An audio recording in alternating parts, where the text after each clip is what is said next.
If you want to understand how supply chain really works, welcome to the Logistics Show. Logistics is no longer a cost to the companies. It has now become a competitive advantage. Just think about Blinkit, Swiggy, or Amazon. Their 10-minute delivery game did not just improve the speed, it has completely changed the people buying decision. Now people do not always think what is available on cheap. Now people ask what can reach me right now. And this shift has completely changed the market dynamics. Hi, I am Umesh. I am associated with the logistic and warehousing industry for over 10 years.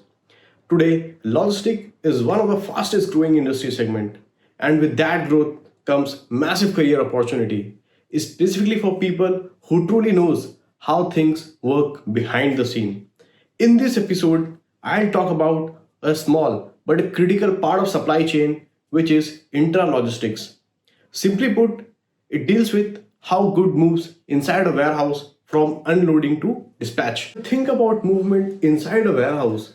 We immediately think of forklifts or pallets. But here's the key point, equipment alone is never the solution. The same forklift can work brilliantly in one warehouse and fail in another. Because equipment only works when it is aligned with the layout, with the racking, processes, and business outcome. In this episode, we will break down intralogistic into a simple and practical way. We will talk about pallet types, different types of logistic application, equipment type, their selection criteria, and we will also touch upon different types of racking configuration.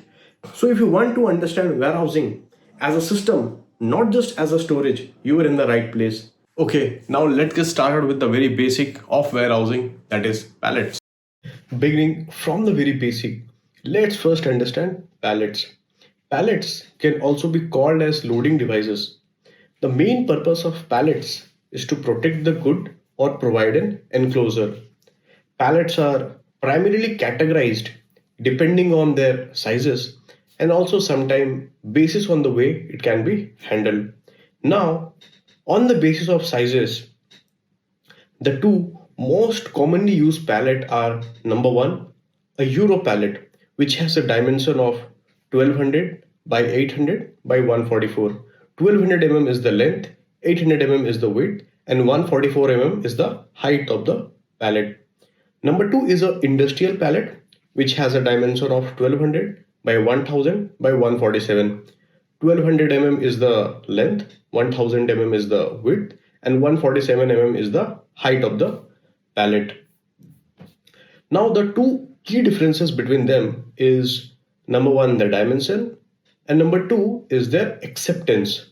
The Euro pallet are most commonly used in FMCG and retail, while industrial pallet, which is on a little heavier side, is more commonly used in manufacturing or for bulkier application.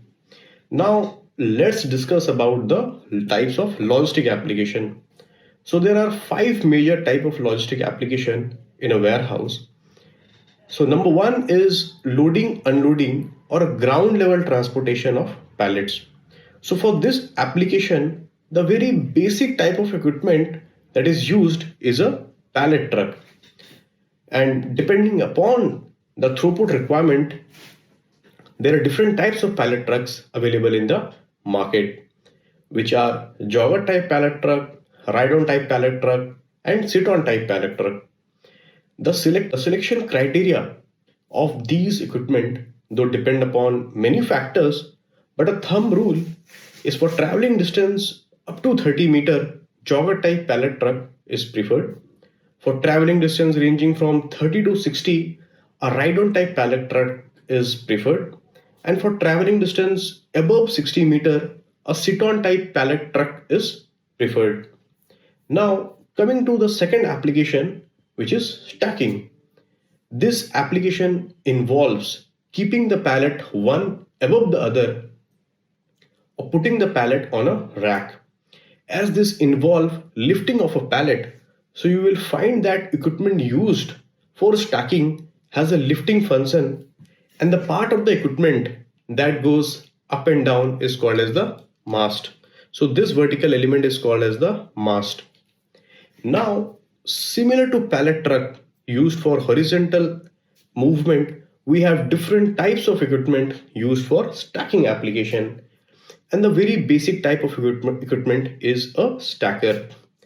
And there are various types of stacker, and depending upon the throughput requirement, again we have three types of stacker, which are jogger type stacker, a ride on type stacker, and a sit on type stacker.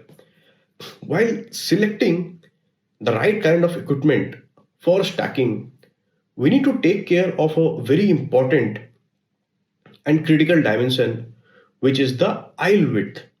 In layman term, this is the distance of the pathway between the racks.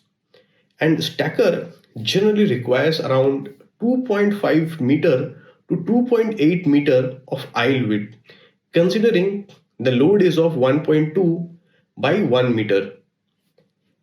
Further, depending upon the application requirement, there are also other kind of equipment used for stacking like reach truck, forklifts, etc.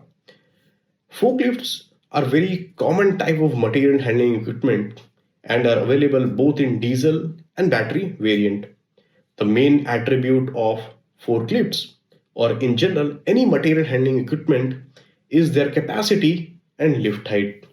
And within a warehouse, the most commonly used forklift model is a 2-ton capacity with a 4.5 meter of lift height. If for stacking purpose we need a higher lifting height, then the right kind of equipment is a reach truck.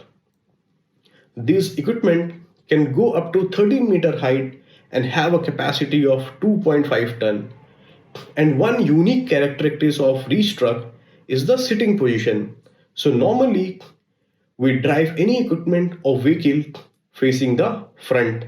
However, in reach truck, the operator sits in a transversal position, meaning a 90-degree angle facing the load.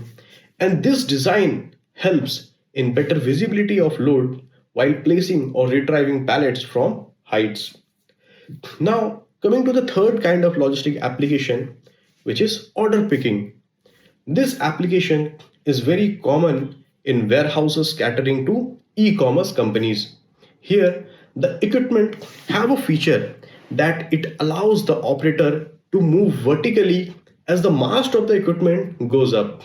This then help operator to pick any items from the racks. Nowadays, order picker can go up to 12.5 meter of lifting height, offering up to 14 meter of order picking height. As these order pickers are very complicated, as they require specialized flooring and guidance system to work inside the aisle. Lastly, we have towing as one of the logistic application. As the name suggests, this logistic application involves pulling of loads.